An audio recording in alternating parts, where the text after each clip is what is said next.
Selamat pagi pemirsa, kembali bersama saya Giorison. Hari ini ada kasus murid-murid SMP Sekolah Cahaya Bintang bertengkar di dalam kelas. Fenomena konflik perbedaan pendapat antar sesama telah menjadi masalah sosial yang serius.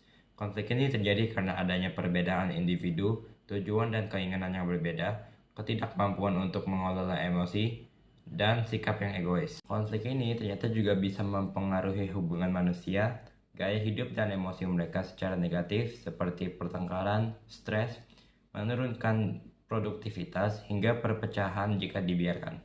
Tertangkap dua siswa berinisial R dan J berumur 12 bertengkar di dalam kelas di lantai 2 SMP Sekolah Cahaya Bintang pada jam 11.35 Senin tanggal 26 Januari 2026. Siswa berinisial G yang berumur 12 dan B yang berumur 13 terlibat dalam pertengkaran ini dan terduga untuk memulai pertengkaran mereka karena ia dengan berdua siswanya sedang ngobrol bersama. Peristiwa ini terjadi saat inisial R mulai berbicara buruk tentang J dan membuat ia kesal dan memicu amarah.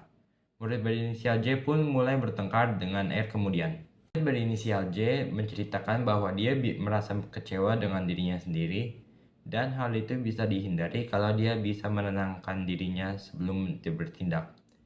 Dua siswa tersebut akhirnya dipanggil ke ruang kepala sekolah dan dihukum tidak boleh berbicara selama 2 hari dalam 1 minggu. Kepala sekolah berkata, "Kami berharap kedua anak ini dapat berteman kembali dan memperbaiki pertemanan mereka, karena perilaku seperti ini kami tidak bisa abaikan dan kami tidak bisa terima terjadi di sekolah kami. Memang kedua orang tua dari anak-anak tersebut telah dipanggil beberapa kali mengenai hal-hal yang telah terjadi yang telah mereka lakukan sebelumnya. Tapi kita juga terdapat laporan dari guru yang saat itu berada di sekitar lokasi dan mereka berkata, saya sedang mengambil makanan saya dan saya baru naik dari lantai 1. Saya dengar ada suara bertengkar dan saya melihat apa yang terjadi dan saya melihat inisial AJ sudah memohon untuk menghentikan pertengkarannya.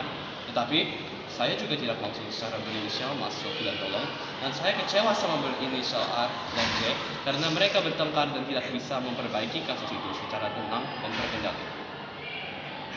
Dari informasi yang diberikan dari kepala sekolah dan guru sekolah Cahaya Bintang, kita mendapatkan rekaman kasusnya dan terdapat informasi dari beberapa saksi yang berinisial G dan B.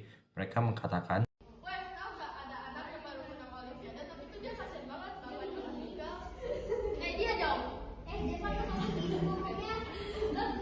Oh gitu kau ya, sini kau.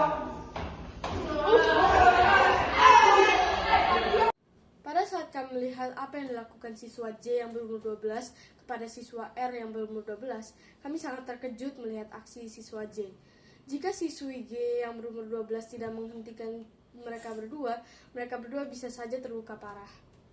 akhir-akhir ini telah diterima beberapa kabar baru dari orang tua siswa berinisial R ini yang mengatakan, patah hati dengan saya karena di rumah dia nggak pernah berantem sama kakaknya, jadi saya sangat sedih sama perlakuannya. Lalu kabar dari orang tua berinisial J, mereka berkata, saya juga sangat kecewa dengan anak kita, tetapi kami sedang berusaha berdamai dengan orang tua lainnya sebagai permintaan maaf atas perilaku anak kami. Sekolah menunggu info lebih lanjut mengenai proses rekonsiliasi antara kedua keluarga dan sekolah. Kami berharap ini dapat berjalan dengan lancar sampai mencapai kesepakatan yang adil bagi semua pihak yang terlibat. Sekolah, termasuk kepala sekolah dan para guru, diharapkan mengambil peran aktif sebagai mediator agar semuanya tenang dan masalah dapat dikendalikan. Selain itu, R dan J yang terlibat diharapkan dapat belajar dari kejadian ini. Mereka harus lebih damai, pengertian, dan berhati-hati dalam mengembangkan dan mempertahankan persahabatan. Dengan bimbingan para guru dan dukungan orang tua, diharapkan persahabatan mereka aman dan saling menghormati. Ini juga merupakan pelajaran yang penting bagi semua yang terlibat untuk lebih berhati-hati dalam perilaku dan komunikasi mereka.